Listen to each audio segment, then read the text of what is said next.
बिहार विधानसभा के चुनाव से पहले पॉलिटिकल पार्टियों की युवाओं के बीच की परीक्षा का रिजल्ट आ गया है। इस बार पटना विश्वविद्यालय छात्र संघ चुनाव में नारी शक्ति का दबदबा रहा। सेंट्रल पैनल के 5 पदों में से 3 पर महिलाओं ने जीत हासिल की। पटना विश्वविद्यालय के 107 साल के इतिहास में पहली बार अध्यक्ष पद पर किसी छात्रा एबीवीपी की प्रत्याशी मैथिली ने जीत दर्ज की है। मैथिली ने कांटे की टक्कर में एनएसयूआई के प्रत्याशी मनोरंजन कुमार राजा को 603 मतों से हराया। मैथिली को 3524 वोट मिले। वहीं महासचिव के पद पर निर्दलीय उम्मीदवार सलोनी राज ने जीत हासिल की। सलोनी को 4274 वोट मिले। साथ ही कोषाध्यक्ष पद पर एनएसयूआई के सौम्या श्रीवास्तव ने जीत हासिल की। 2707 वोट मिले। सेंट्रल पदों के 5 पदों में से 2 पर एनएसयूआई, 2 पर निर्दलीय और 1 पर एबीवीपी ने जीत हासिल की। ये तो छात्र संघ चुनाव की बात है, लेकिन इस चुनाव के मायने सिर्फ कॉलेज कैंपस तक ही सीमित नहीं है। ये वो चुनाव है जिसने बिहार को 13 सीएम दिए। मौजूदा सीएम नीतीश भी इसी से आए हैं, यानी इस चुनाव का परिणाम बिहार के चुनाव पर भी पड़ता है। आइए इस चुनाव से सामने आए कुछ संकेतों पर चर्चा करते हैं। नीतीश हटेंगे तो वोट बटेंगे। छात्र संघ चुनाव से इस बार जेडीयू ने खुद को दूर रखा।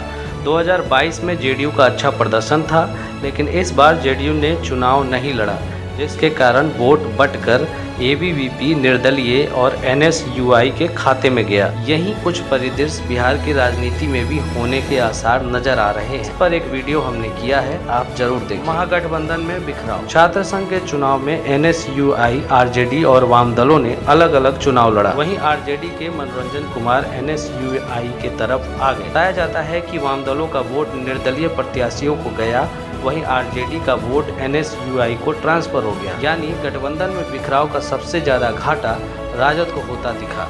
वहीं इससे ये भी साफ हुआ कि युवा तेजस्वी का युवाओं से जुड़ाव शून्य है। महिला फैक्टर का दबदबा। सेंट्रल पैनल के 5 पदों में से 3 पर लड़कियों का जीतना ये बताता है कि महिला फैक्टर का दबदबा नई पीढ़ी में है। मतदान के लिए भी लड़कियों में ज्यादा उत्साह। वहीं बड़ी बात यह है कि तीनों ही पटना विमेंस कॉलेज की है। ऐसे में महिला और कॉलेज फैक्टर काम आया, जो संकेत देता है कि सक्रिय राजनीति में अब महिलाओं का दबदबा होगा। एमवाई समीकरण निर्दलीय के पक्ष। एमवाई समीकरण जो वैसे तो आरजेडी का पेटेंट है, लेकिन छात्र संघ चुनाव में यह किसी के काम आया तो निर्दलीय प्रत्याशी सलोनी के।